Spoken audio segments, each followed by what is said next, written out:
At the beginning of the story, a dead body is shown hanging from a tree behind a river in a deserted area. It was the year 1830. In the next scene, we see the main character of the movie, Augustus Landor, washing his hands on the riverbank. Landor is a retired policeman who, after retirement, lives in a small house built beside the river. Then, some people from a military academy come to meet Landor. Actually, the dead body shown at the beginning of the movie belonged to a student of that academy, and they wanted Landor to investigate the case. Landor had solved many complicated cases during his time in the police force, which earned him great respect from the top officials of the city. Because of this, the captain of the academy personally came to his house to pick him up. After reaching the academy's office, the captain praises Landor, saying that the governor himself has decided to bring Landor in to solve the case. Although Landor was a very successful policeman, in the past few years, he had faced a mountain of sorrow in his personal life. His wife had died 3 years ago, and his daughter had run away from home with someone. Because of this, he began to feel very lonely. Due to his loneliness, Landor started drinking and became dependent on alcohol. The colonel was already aware of the problems in Landor's personal life, so he felt uneasy about giving him such a big responsibility in this difficult situation. However, putting his personal problems aside, Landor asks the colonel the reason for calling him there. The colonel tells him that a student of the academy named Fry had committed suicide the night before, but that wasn't what was troubling the colonel and the captain. The real problem was that when Fry's body was brought to the hospital, someone had removed his heart from his chest. After this, the colonel takes Landor to the hospital where Fry's body is kept. Dr. Marquise, who is examining the body, explains to Landor how an unknown criminal had cut open the chest with a knife and cleanly removed the heart. Removing a heart from a person's chest is not an easy task. Landor asks the doctor whether a normal person could do this, or if it requires a surgeon. The doctor replies that if someone has knowledge of the human body, they could also remove the heart, so being a surgeon isn't necessary. After that, Landor first goes to the spot where Fry had committed suicide. There, along with the captain, is the soldier who first discovered Fry's body. When Landor questions the soldier, he says that while patrolling the area last night, he heard someone screaming. When he followed the sound, he found Fry's body hanging from a tree. The soldier further says that Fry was hanged last night, but his feet were still touching the ground. Hearing this, Landor asks him if he saw anyone else nearby. The soldier replies, "No." Landor then smiles and tells him he can leave. After this, Landor and the captain return to the hospital. Landor examines the body himself and discovers a deep wound on the back of Fry's head. He also finds injuries on Fry's hands, which were probably caused when he tried to free himself while being hanged. From this, it can be assumed that Fry didn't kill himself, but someone forcibly hung him on the tree. Meanwhile, the doctor arrives. When Landor and the doctor look at the injury on Fry's head, the doctor is surprised that he didn't notice such a serious wound before. Then, Landor and the doctor open Fry's clenched fist and find a piece of paper inside with some letters written on it. The doctor is shocked that such important information had escaped his attention. The paper Landor found could be a big clue. He takes the letter and prepares to leave, but the captain stops him. The captain asks Landor to investigate the case secretly.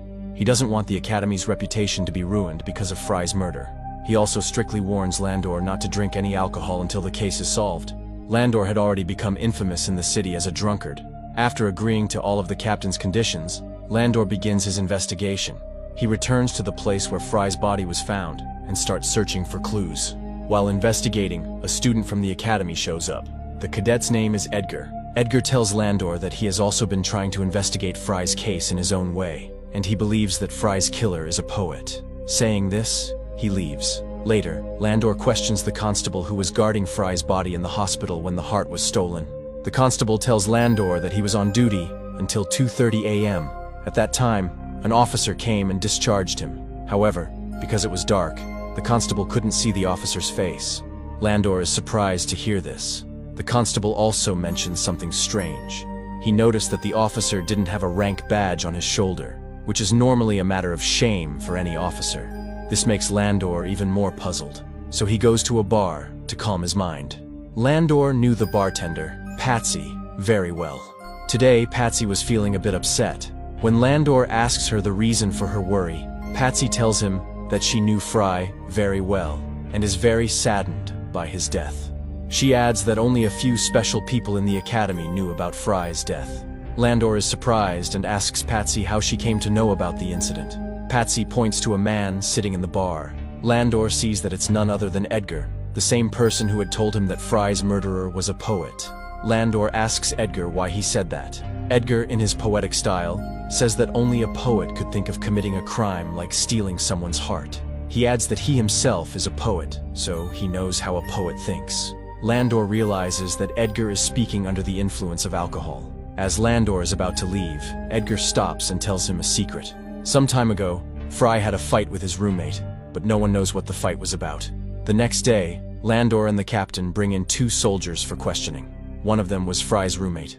Landor asks him about the fight between him and Fry. The roommate replies that there was never a serious fight between them. He says that Fry had fallen into bad company, and he was only trying to guide him back onto the right path. They had a small argument about this. However, Fry's roommate didn't know who those bad friends were. Fry never shared their names with him. Landor takes his statement and allows him to return to his room. After this, they question another soldier named Stoddard, who was the last person to meet Fry before his death. When Landor asks him about Fry, Stoddard says that Fry was in a hurry that night and was sneaking away from the officers. Fry didn't tell him where he was going. He only said that he had some important work. While Stoddard was telling this, his face turned pale, which made Landor suspicious of him. At that time, Stoddard wasn't feeling well, so Landor gave him permission to leave. Just then, an officer brings a message for the captain. It said that someone had taken out the hearts of a cow and a goat the night before. After reading this news, the captain becomes furious and, to prevent any more killings, he declares a complete lockdown of the academy. However, Landor and Edgar meet outside the academy, ignoring the rules. Landor had assumed that Edgar must have known Fry well, but Edgar says he had never even met Fry. Landor then proposes working together to solve the case. Edgar immediately agrees. After that, Landor gives him the letter found in Fry's hand and asks him to try to understand and complete the incomplete words written in it, then leaves. That night, Edgar visits Landor's house and tells him he has decoded part of the letter. According to the letter, the killer had written it himself and invited Fry to the place where he would be killed, under the pretense of some important work. This clearly meant that Fry knew the killer well. That's why he agreed to meet without hesitation. Landor is very impressed by Edgar's observation, but there were still some incomplete parts in the letter, so Landor and Edgar work together to decode them. After trying for a long time, they conclude that the person who sent the letter was likely a woman. They believe that a young boy would only leave the academy at such a late hour for a woman. Edgar tells Landor that if the killer is a woman, then he might have seen her before. Edgar then shares a secret about his life. He says that his mother died 20 years ago, but her spirit still talks to him. She recites poems to him every night, which Edgar writes in his diary. One morning he wrote a poem about a sad girl who had committed a crime. That same morning, Edgar saw a girl outside his window who looked exactly like the one described in the poem. That's why Edgar thought that the girl might be the killer. He says he only saw the girl once. However, all of this sounds unbelievable to Landor, and he begins to think that Edgar is mad. Later that night, while Landor is in the arms of the bartender Patsy, he asks her about Edgar. Patsy tells him that Edgar is a good boy, and he has no one in this world. That's why he feels his mother's presence in everything, just to feel like she's still with him. Hearing this, Landor feels very sorry for Edgar, because he understands what it's like to be alone in the world. The next day, while Landor is investigating something at the hospital, a thought strikes him. Why would someone want to keep another person's heart? After thinking deeply, Landor begins to believe that this murder may be connected to black magic. He writes a letter to Edgar, asking him to meet at an old, deserted house. By chance, Landor finds evidence of black magic in the house, along with a demonic symbol. By the time Edgar reaches there, Landor finds out that the killer was taking out the hearts of people and animals for black magic rituals. After learning this, Landor and Edgar immediately go to one of their friends who knows a lot about black magic. Landor's friend tells him to take out a book from the bookshelf. The book was written by a famous witch hunter. It was written in the book that one of the rituals to please the devil is to offer the heart of a hanged man to the devil. Along with this, the friend tells Landor that many years ago there was a famous witch hunter named Henry Leclerc, who had killed about 700 witches. He had written another book in which he described a ritual to become immortal. However, nobody knows where that book is now. After this, Landor tells Edgar to go and make friends with the soldiers and try to find out who among them knows about black magic. Edgar does exactly that. he becomes friends with a group of soldiers and learns that the doctor's son, Artemis, knows about black magic. On some excuse, Edgar meets Artemis and becomes friends with him. One day, Artemis invites Edgar to a party. Edgar tells everything to Landor as well. From then on, Landor and Edgar start investigating Artemis together. That night, Edgar goes to Artemis's party, where some of Artemis's friends are also present. Edgar befriends them by reciting colorful poetry to them. While talking, Edgar learns that Artemis and his friend Bellinger both knew Fry very well. He also finds out that Fry was in love with Artemis's sister, but she betrayed him in love. On the other hand, while Landor was sleeping, he heard someone crying. When he gets closer, he sees his own daughter crying there. She was crying a lot, but she disappeared the very next moment. Landor becomes very upset and starts crying, remembering his daughter. Since the separation from his daughter, such emotional incidents had become common for Landor. The next morning, during Fry's funeral, Fry's mother comes to Landor and gives him Fry's diary, hoping it would help with the investigation. Everything inside the diary was written in a secret code. Understanding what was written in it was not an easy task, but Landor starts trying to decode it. Meanwhile, Edgar becomes friends with Artemis's sister, Leah, the same girl he had seen outside his window the morning he was writing the poem his mother told him. Edgar invites Leah to meet him at a deserted place so that he can investigate her.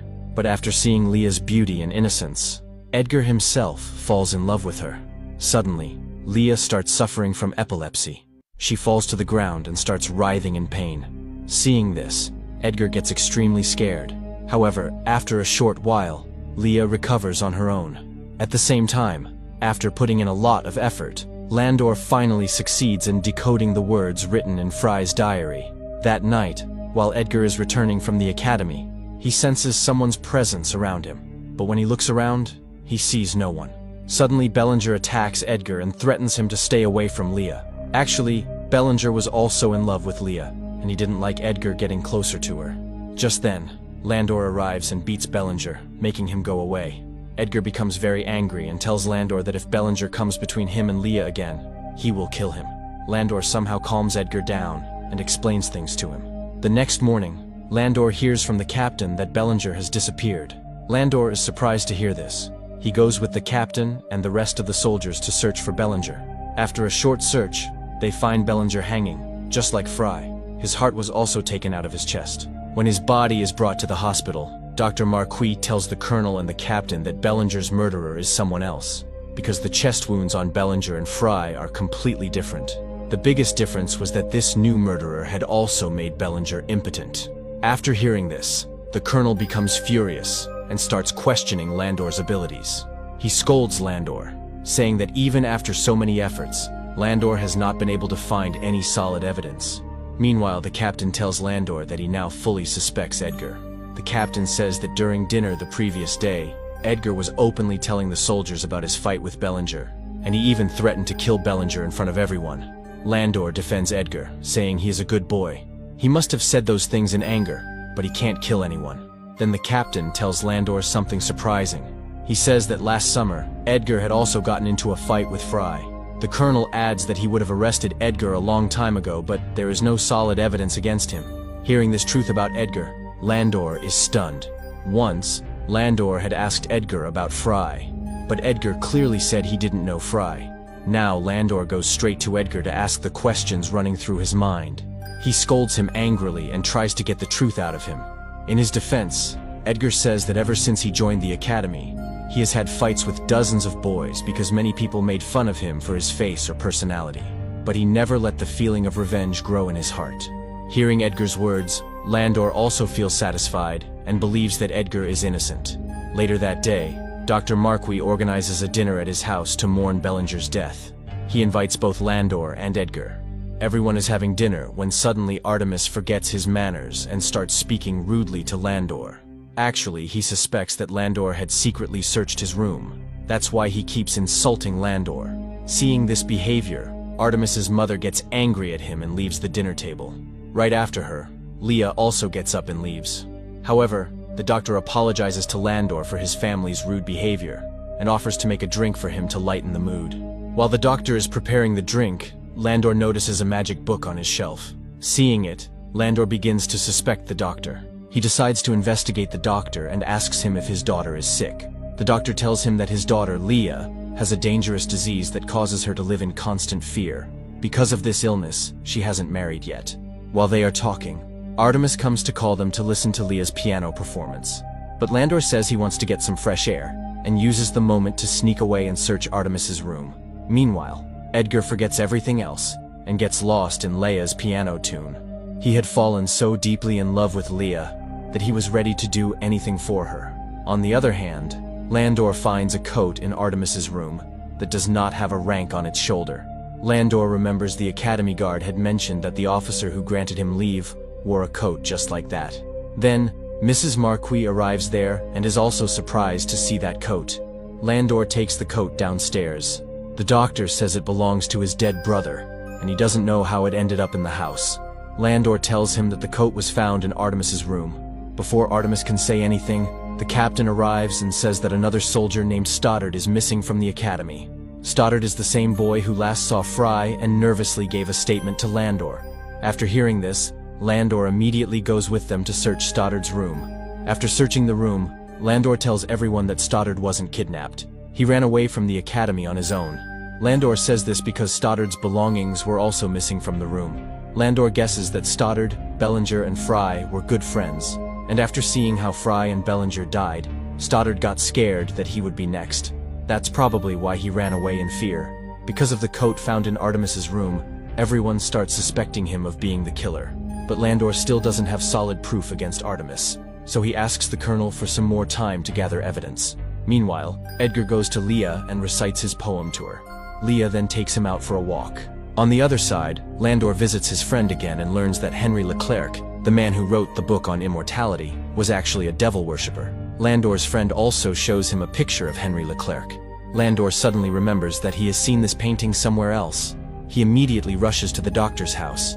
He had seen that picture of Henry there, because he had seen the book of black magic in the doctor's house, which was probably written by Henry. Also, Henry's painting was hanging on the wall. Landor now suspects that the doctor's entire family is behind all the mysterious incidents happening in the city. His doubts turn into certainty when he holds the magic book in his hands. It was indeed written by Henry. Landor threatens the doctor and tries to force him to tell the truth. The doctor becomes frightened and begins to confess everything. The doctor tells Landor that his daughter Leah has a serious illness and only has about 3 months left to live. He tried every treatment to save her, but no medicine worked. Then one day, Leah told the doctor that her ancestor, Henry Leclerc, spoke to her and had shared a magical ritual that could make her immortal. According to the doctor, after performing the ritual, Leah actually started to recover. Seeing this, the entire family got involved in performing the ritual. As the doctor is explaining this to Landor, on the other side, his daughter, along with her mother and brother, is busy completing the ritual. Leah had taken Edgar, who was unconscious, to an old house and was about to cut out his heart and offer it to the devil. In this ritual, Leah's mother and her brother fully supported her. Leah had Fry's heart in her hand, which she offered to the devil. After that, she placed Edgar's blood on her forehead and began reciting a spell. Meanwhile, after questioning the doctor, Landor learns that Leah and Artemis are about to kill Edgar. So, he starts running toward the house. On the other hand, Edgar had opened his eyes, but he was still not fully conscious.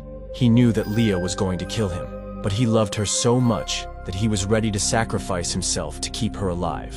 After this, Leah continues reciting the magic spell and moves forward to take out Edgar's heart. But before she can harm Edgar, Landor arrives. All three of them get scared when they see Landor and warn him to stay away by threatening him with a knife. Just then, a candle falls and sets the house on fire. A scuffle begins between Artemis and Landor. Leah keeps reciting the spell, but suddenly, a burning wooden beam falls on her and badly injures her. Seeing this, Artemis runs to save Leah. Taking advantage of the moment, Landor carries Edgar out of the burning house. Artemis and his mother were focused only on Leah when suddenly, a burning part of the house collapsed on them.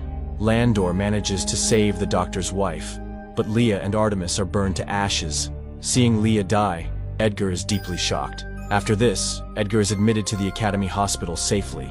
It's revealed that Dr. Marquis had already resigned. The captain and the colonel thank Landor for solving the mystery and apologize for ever doubting him. After completing his duty, Landor returns home. But this story does not end here. A few days later, Edgar comes to Landor's house, fully recovered. He says he has found out something about Landor's daughter's death. Saying this, he walks inside. Edgar is very angry with Landor because he has discovered a secret that Landor had hidden from the world. The handwriting on the letter Landor had once written to Edgar matches the handwriting on the letter found in Fry's hand. This means Landor was the one who wrote the letter and lured Fry to the place of his death. To understand why Landor did this, Edgar began investigating. He learned from Patsy that one night, when Landor's daughter was returning home from a party, 3 rogue cadets from the academy raped her. After knowing this, Edgar understood that Fry was definitely involved in that crime. But now, Edgar wanted to hear the whole truth directly from Landor, because by now, he already knew too much. So, Landor began telling him everything. Actually, Landor's daughter hadn't run away with anyone. Because of the terrible crime committed against her, she had taken her own life by jumping off a mountain. To get revenge, Landor had been secretly looking for the culprits. He had already received Fry's locket from his daughter, so Landor knew that Fry was one of the 3. To kill Fry, he wrote a letter in Patsy's name and called Fry out of the academy. Then, Landor knocked him unconscious with his weapon and later hanged him from a tree. He had also asked Fry for the names of the other 2 boys, but Fry didn't reveal anything. Then, Landor heard someone approaching, and he had to run away. Landor was lucky, because that same night, the doctor had taken out Fry's heart for a black magic ritual. It felt as though even God was helping Landor in punishing his daughter's rapists. Even the colonel had chosen Landor to investigate Fry's death. Landor took advantage of that and claimed it was a case of black magic to hide his own crime. He then worked to frame the doctor's family, who were already obsessed with superstition. To make the whole case look like black magic, Landor had removed the hearts of animals himself. While decoding Fry's diary, Landor discovered the name of the second culprit, Bellinger. After that, he killed Bellinger and took out his heart too, so that it would seem like another black magic ritual, just like Fry's murder. Landor had beaten Bellinger and forced him to reveal the name of the 3rd culprit, Stoddard. But before Landor could kill him, Stoddard ran away from the academy in fear. Edgar asks Landor why he didn't punish Stoddard. Landor replies that he no longer has the courage to commit another murder. He only hopes that wherever Stoddard is, he lives with guilt for the rest of his life. In this way, Landor very cleverly took revenge while fooling the entire military academy. And Landor didn't regret what he had done, because he did it all for his daughter. But Edgar's heart was shattered by Leia's death. That's why he takes Landor's letters to the colonel as evidence. But then he realizes that this punishment wasn't enough for the monsters who had done such a horrible thing to Landor's daughter. Thinking this, Edgar burns the evidence. After all this, Landor had nothing left, except the memories of his daughter. That's why, in the end, he goes to stand at the top of the mountain, to reunite with his family. Friends, if you liked this video and got lost in the story while watching, then please subscribe to support us, so we can keep bringing you more videos like this. Thanks for watching.